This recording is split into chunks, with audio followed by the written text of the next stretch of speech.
Сәлеметсіздер ме? Wordwall сайтымен жұмыс жасау үшін ең бірінші Google-ға немесе басқа браузерға Wordwall деп жазамыз. Орысшада, ағылшыншада жаза берсеңіз болады. Міне, бірінші шыққан сайт осындай көк төртбұрышы бар сайтқа кіреміз. Осы жерде егер сізде аккаунт болмаса, зарегистрируйтесь деген батырманы басасыз.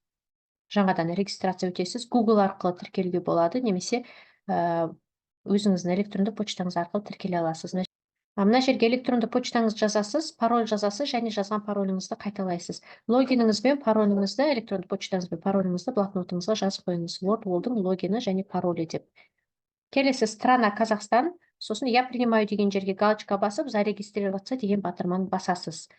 Енді менде аккаунт бар, сондықтан мен вход арқылы, Google арқылы кіремін. Жаңа тапсырма жасау үшін создать занятие дейміз.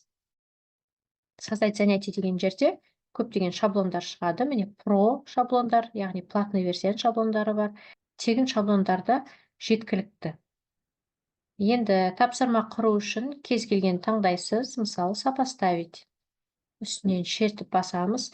Мына жерге тақырыбын жазамыз. Міндетті түрде сыныбын жазыңыз және тақырыпты жазыңыз. 7-ші сынып жануарлардың қозғалысы.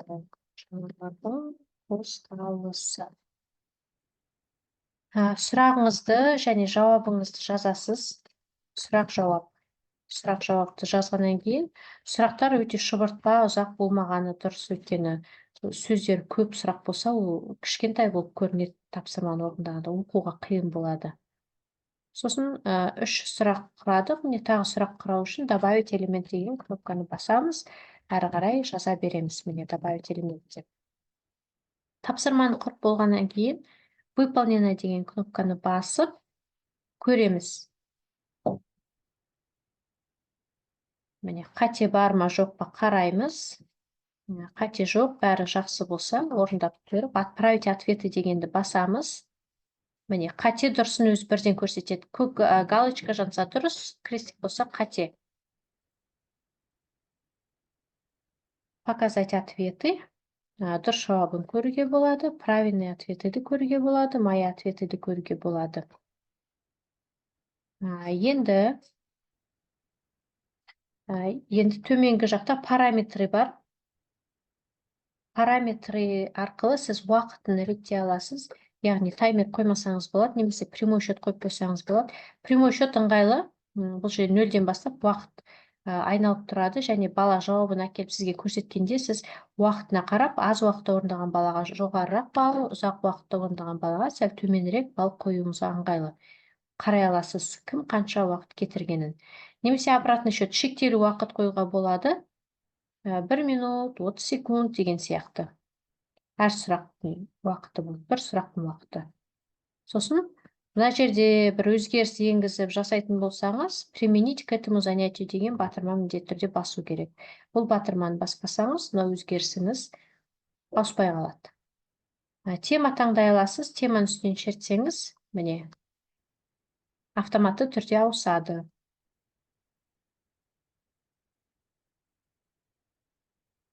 Сосын жасаған тапсырмаңызды кез келген уақытта өңдеп өзгерте аласыз. Міне, редактировать контент десеңіз, өзіңіздегі тапсырманы артық сұрағын алып тастауға, немесе басқа сұрақ қосуға, немесе абайсызда қате кетіп қалса, қатені өзгертуге болады. Выполнено дейміз.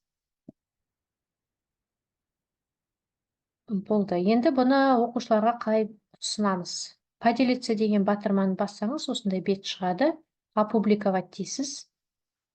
Сосын мынау копировайтты басып, сілтемесін аласыз. Сілтемені WhatsApp-қа жіберсеңіз болады, немесе өзіңізге жаңа Word документті ашып, вставить деп Word документке сақтап қойсаңыз болады. Қасына сыныбын қай тапсырма екенін жазып қойыңыз. Бұл ненің тапсырмасы деп әрбіреуін жеке-жеке ашып отырмау үшін осылай тақырыбын жазып қойсаңыз ыңғайлы болады. Жануарлардың қозғалысы. Сілтеме арқылы да беруге болады, және QR кодын алсаңыз болады. Міне, мына суреттердің қатарында ең соңғысы QR код. QR кодты мышканың оң жағын басып, копировать картинку деп, дәл солай Word-ға вставить деп қоя аласыз.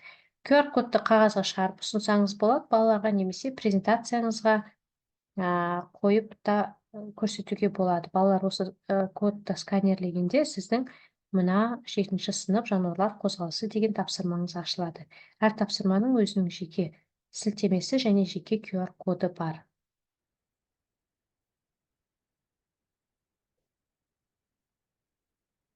Осылай тапсырмаларды құра береміз. Мои занятия деген жерде сіздің құрған тапсырмаларыңыз сақталып тұрады. Создать занятие деп, создать занятие деп тағы бір тапсырма құрайық. Міне пропущенное слово. Бұны қалай жасаймыз? Бұл биологиялық диктант, яғни мәтіннің ішінде жоқ сөзді тауып тізімнен, сөздер тізімінен керекті тиісті сөзді қою керек. Мына жерге тақырыбы жазылады. Мына жерге мәтін қойылады. Мәтінді кез келген жерден копировать етіп, немесе теріп жаза аласыз. Міне, мәтін ұзақ болмасын, 4-5 сөйлем. 1-2-3 сөйлем құрсаңыз да болады. Өте ұзақ болса, тапсырманы орындаған кезде жазулар ұсақ-ұсақ болып тұрады, ыңғайсыз болады. Сондықтан бір бетке 4-5 сөйлемдік мәтін ғана қоямыз. Сосын сөзді жасырамыз.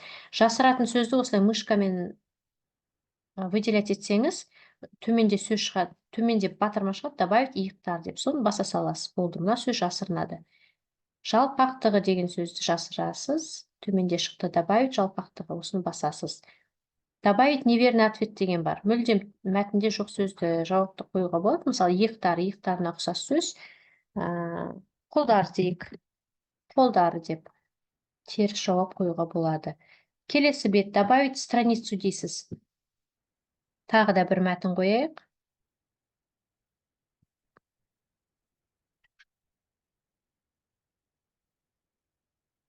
Вставить деп қоясыз міне. Мышканың оң жағын басып, вставить дейсіз. Одан кейін мәтініңізді бір оқып шығып, нүктесі болса түзеп, сосын жасыратын сөздерді анықтаймыз. Міне, мышкамен выделять етеміз, добавить иекті басамыз. Антропологтар деген сөзді жасырайық, міне, добавить антропологтар. Неверный ответті қойсаңыз да болады, қоймасаңыз да болады, міндетті емес. Әрі қарай осылай страницалар қоса бересіз, мәтініңіздің санына байланысты. Выполнено дейміз. Начать. Жоғарыда 1 из 2 деп тұр. Бізде 2 мәтін бар, соның біріншісі көрініп тұр мына жерде. 2 из 2, екінші мәтін бұл. Сөздер осылардың дұрысын әкеліп, 4 бұрыштарға қоямыз. Орындап болдық, отправить ответы дейміз. Қате дейді. Келесіне, екіншісіне өзі автоматты түрде ауысады, ауыспаса, бағдаршалар арқылы ауыстыра аласыз. Отправить ответы деп тексересіз. Дұрыс немесе қате екенін. Төменгі жақта дәл солай теманы таңдай аласыз. Бағдаршаны бассаңыз, тағы да көп темалар шығады. Праздник тема бар. Мерекелік шараларда сынып сағатына қолдануға болады, әдемі. Мына жерде параметрді ауыстырғыңыз келсе, егер қажетінше ауыстырасыз, болды, тапсырмаңыз дайын. Дауысын өшіруге болады, қосуға болады. Енді бұл сайтта 5 тапсырма ғана тегін құруға болады. 5-тен артық құрам десеңіз, сізге осындай бет шығады. Вы использовали 5 из ваших 5 ресурсов деп. Оны повысить деп бассаңыз, бұл жерде уже пакеттер ұсынады және төлем жасау ұсынылады. Төлем жасап қолданам десеңіз, міне повысить деген кнопканы басасыз. Әрі қарай өзіңіздің картаңыздың данныйларын енгізесіз. Егер ақылы версиясын қолданам десеңіз, қорықпай енгізе беріңіз.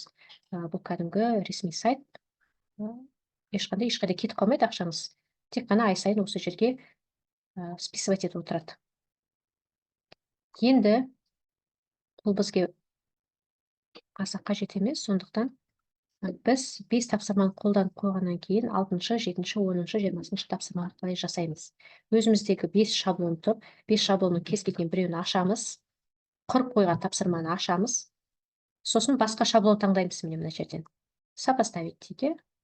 Кез келген өзіңіз жаңа тапсырманы қандай шаблонмен құрғыңыз келіп тұр, сол шаблонды таңдап аласыз. Мысалы, кроссворд болсын, маңызды емес. Сосын мына оң жақтан шаблонды ауыстырғаннан кейін редактировать контент деген кнопканы басамыз төменде. И дублировать, затем редактировать как кроссворд деген басамыз. Дублировать деген жазуы бар, сөзді басу керек. Міне, копиясы жасалды. Сіздің алдыңғы құрған тапсырмаңыз ол сақталып тұр. Бұл жерде жаңа контент енгіземіз, иә? 8-ші сынып, басқа тақырыбын жазасыз. Мына жерге сұрақ жауаптарын енгізесіз, өзгерістер жасайсыз. Ескі сұрақтардың бәрін өшіріп тастайсыз. Сосын жаңа сұрақтар құрасыз өзіңіздің жаңа тапсырмаңызға байланысты.